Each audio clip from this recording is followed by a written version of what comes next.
สวัสดีครับเรามาฟังเพลงของพี่ตู่นันทิดาแก้วโบสายกันครับเพลงขอมือเธอหน่อยฟังจากเทปกันนะครับเพลง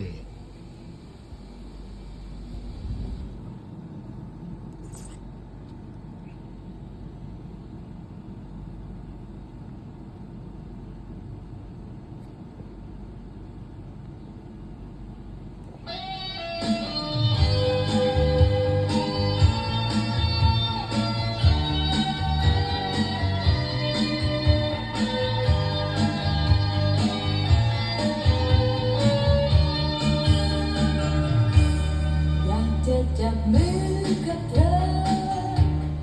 จับมือกับเธอสักครั้งจับมือให้ฉันไม่เคว้งไม่คว้างและไม่เปล่าเปลี่ยวเกินไปอยากจะสบตากับเธอสบตากับเธอต่อไปอยากจะเก็บแหวนแห่งความเข้าใจเอาไว้อบอุ่นนานๆขอมือเธอหน่อยไว้คอยกระชับให้ชื่นใจ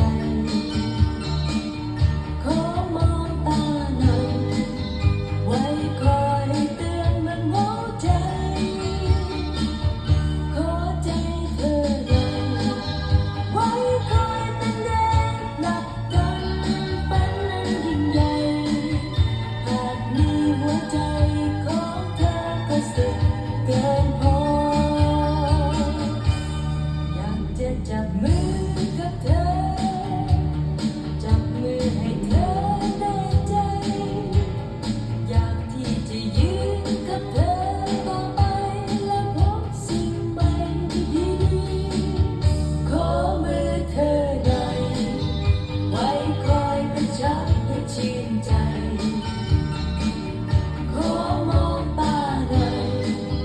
ไว้คอยเตือนเมื่อเหงาใจขอใจเธอหน่อยไว้คอยเป็นแรงผลักดันฝันนั้นยิ่งใหญ่หากมีหัวใจของเธอก็สุดเกินพอ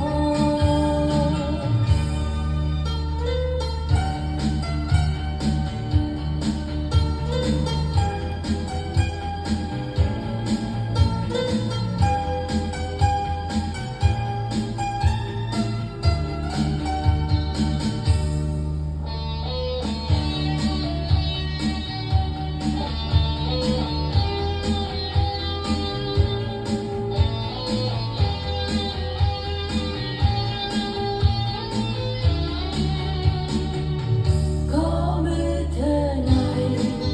ไว้คอยกระชับให้ชื่นใจขอมองตาหน่อยไว้คอยเตือนเมื่อเหงาใจ